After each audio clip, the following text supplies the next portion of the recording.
Hello, my name is Danielle, and this is going to be my video recording for my Unit 2 reflection.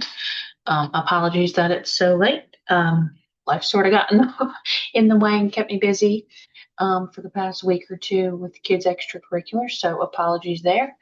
So I'm going to go ahead and dive in. The first portion of this video is going to be the role of curiosity and connection in learning.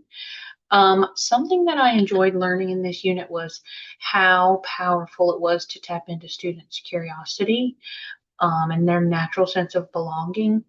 When we were going through the science of learning and development, it really emphasized that deep learning happens when students feel safe and connected and valued.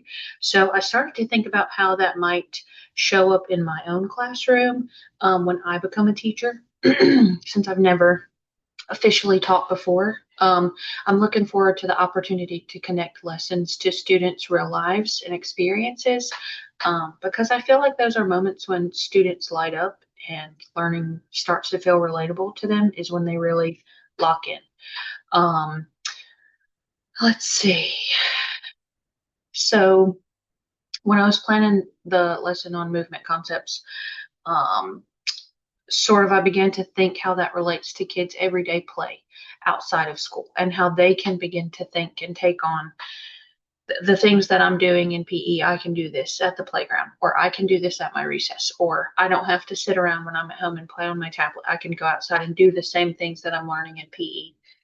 I've learned that curiosity is not just an engagement strategy. It's a real foundation for kids for learning. And when students see themselves in the content that you're teaching and they feel connected to the process, they're more likely to sort of take ownership of that, implement that in their own lives. Um, and then I want to discuss the designing a coherent and meaningful curriculum portion. So before this unit, I sort of thought of lesson planning as more of a checklist. I thought teachers just covered standards, mixed in some fun activities, and then did some testing to see where students were at. But when we were learning backward design, that really sort of shifted my perspective on that. Now that I know that you can start with the end in mind, it really changes how I'm going to design curriculum as a whole. Um, let's see. Yeah, so just identifying the desired understanding or the essential question, and then being able to build backward from there, just to lead students to the understanding that you want them to have at the end, makes a lot more sense to me when we're talking about curriculum design. Um, and when we were doing the hexagons, that was my favorite assignment. I really love doing that one. Your feedback, Dr. Crawford, really helped me really understand of concept-based curriculum and instruction and what I was trying to do there. I love the chance to be creative, so that one was relatable for me. So really helped me to get a better understanding of that. Then the universal design for learning. It just made me more mindful of accessibility and just making sure that every learner can access the content in ways that fits their needs. Moving forward, I would like to use backward design and concept-based planning together to make sure that my lessons are building an understanding and kids are not just going through activities. And those are sort of the tools that I want to take with me into actual teaching for designing that curriculum and making it sort of structured but flexible at the same time, and also making sure students have some sort of voice in that too. For the self-reflection portion of this video, I think this unit just really challenged me in how I think as a teacher, how I'm going to think as a teacher. Because, like I said, I haven't taught in an official capacity, but I can sort of see a shift in my mindset from teaching to the test, like I assumed everyone was doing, sort of to designing learning experiences that just students can relate to, and it piques their curiosity, it holds them, they're interested, they're engaged. I really have realized through this unit that that's the kind of teacher that I want to be.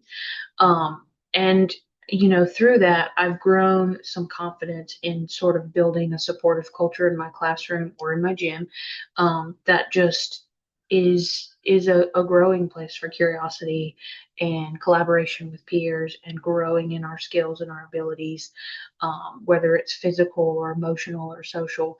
I sort of want to be a great growing ground for kids in that.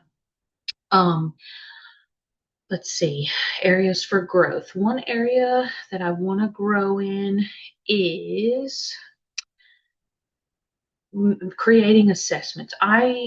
I think because it's my specialty is going to be physical education, I sort of have struggled with getting creative in that aspect. Because when you think of physical education, it's hard to imagine assessing that. I don't know. Maybe for me, because I've never taught before, but it's just hard to imagine a kindergartner having a physical education assessment. But that I know that I have some weaknesses there and I need to be able to get more creative with that and really fine tune some assessments that can give me a good idea of where my students are. That's just an area that I realize and I want to grow in. My goal is just to keep applying this backward design and just to experiment more with like reflection based assessments and just helping students see themselves as uh, participants in their own learning journey rather than just a teacher standing at the head of the classroom. Um, and overall, this unit just reminded me and taught me that having a learning centered mindset, it's not about the more you can do, it's about changing your thinking for the benefit of the kids and their education. Um, and it's about changing the way that you design curriculum.